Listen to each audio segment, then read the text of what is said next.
top 32 event has been pretty exciting. We've seen everything from close tandems to collisions to fireballs, and I have the man himself, Ricky Bobby, sitting right to my left here. This Brandon Wicknick's a rookie coming into this year. He's been laying down some really solid runs. I actually had an opportunity to run with Brandon out in the Vegas Drift Pro-Am Series and kind of watch him grow throughout the ranks, and it's kind of cool to kind of see him out here running in the Pro Formula Drift Series. So the reason I brought Brandon here is I want to know how different it is, especially coming from Pro-Am last year, taking the big leap in the Formula Drift. What was your expectations and what some of the biggest differences coming into the big leagues? Well, it's tough to say what the expectations are because you don't really know what you're getting into. But we spent several years in Pro-Am, so we had time to get the car together, we had time to get the team together and kind of know what we were doing, I guess I would say, at least in a Pro-Am level. So getting to the Pro level, I felt like we were ready for it. Obviously, we're running into a lot of problems that we weren't expecting and things that are maybe setting us back and things like that. But all in all, we're excited to be here, and I think we're ready to be here, and we're on a competitive level. We just need to get more seat time and more experience in Formula Drift. So let's look at this, okay? Round one, round two, obviously had some trials and tribulations, have some mechanical failures with the car. What was happening in those 2 rounds? What's one thing that you felt was kind of giving you that bug? Well, round one, we had some interesting problems. Turns out our fuel pump was overheating, causing problems, and so in practice, we were doing really good, had some really good runs, but as soon as qualifying came around, we had problems, and so we didn't make it into qualifying. The car was cutting out. And then coming into Atlanta, we were ready. We had solved the fuel pump problem, and at that time, I can't blame anything but myself. My first run went in too hot. Second run, we had clutch problems. Had a decent run, but coming down the hill, the clutch started slipping. And we've actually, since Atlanta till now, we've been in Florida, basically bumming around, doing different things. And so we were able to change the clutch out and get the car ready for this event. So no complaints about how the car is running today, but obviously had some different issues. So first round, qualified, top 32, looking solid, killer runs. Let's run through practice, okay? You probably made the highlight reel for pretty much any drift YouTube video you'll probably see for a while. But let's take a quick look at your top 32 practice here against Vaughn. And if you want to run us through it, please, more than welcome. Okay, coming in, I was trying to keep up. Obviously, I was a little intimidated following him. Full throttle, and if you see there, Vaughn's actually off course. And so I was going in hot trying to keep up with him, and just couldn't keep it.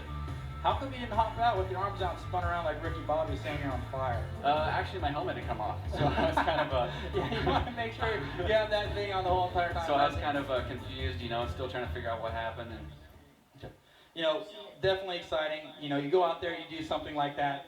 What actually happened to the car? What type of damage did that car take from that pretty solid hit? Obviously, there was a fire, which causes all sorts of problems. We don't have a whole lot of wiring in the back, but we got fuel pump, fans, water pump, things like that in the back. So that's all stuff we need to take care of. We were actually trying to get ready to come back to make it to top 32 competition, but the fuel cell is what ruptured, causing the fire.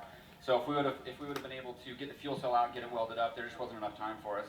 And I know there's a lot of drift streamers out there that definitely have some questions for you. Let's see if some people throw some things up here that we could definitely answer or kind of go through, making that big jump into the big leagues. I got to give props to Car Crafters, Jim Guthrie and his team. They actually built that rear bash bar that kept the car together in this accident. And of course, Godspeed, our main sponsor, radiators, everything that was in there, Godspeed held together, and appreciate those guys. No, absolutely. That's one of the biggest things that Formula Drift and a lot of other drift series are taking very seriously, and they have been for the past 10 years.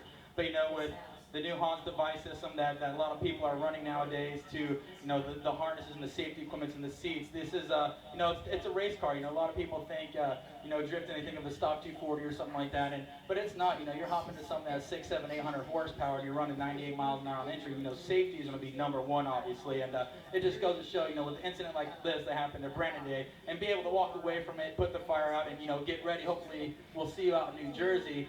It's just one of those things that a lot of people take very seriously for situations like this. So it's kind of cool to see you walk away. Unfortunately, to do the Ricky Bobby spin around, I'm on fire move, but it's awesome to see you out here, man. So we definitely appreciate it. Absolutely.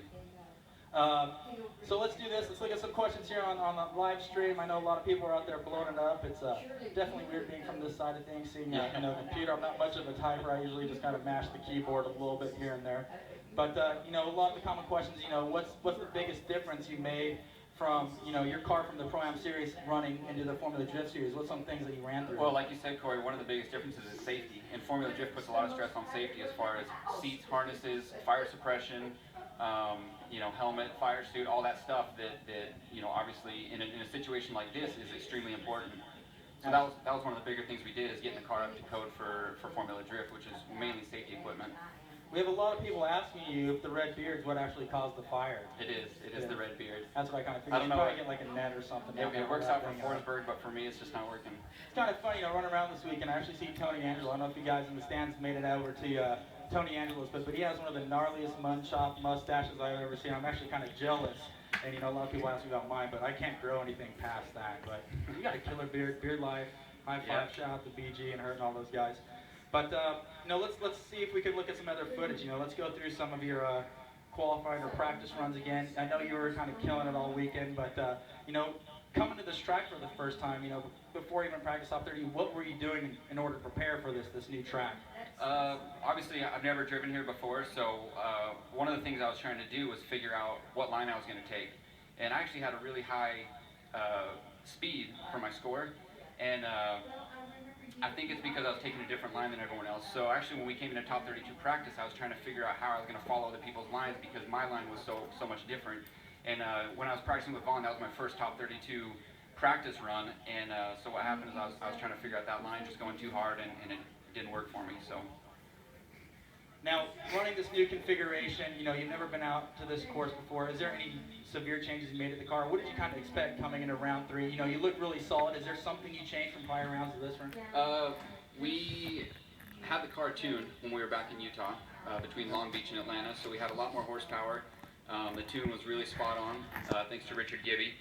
And so we had that higher level of horsepower, which for me was a lot different, driving something like that compared to before. You know, the 400 or 500 horsepower, we jumped up to 6, and it really does make a big difference.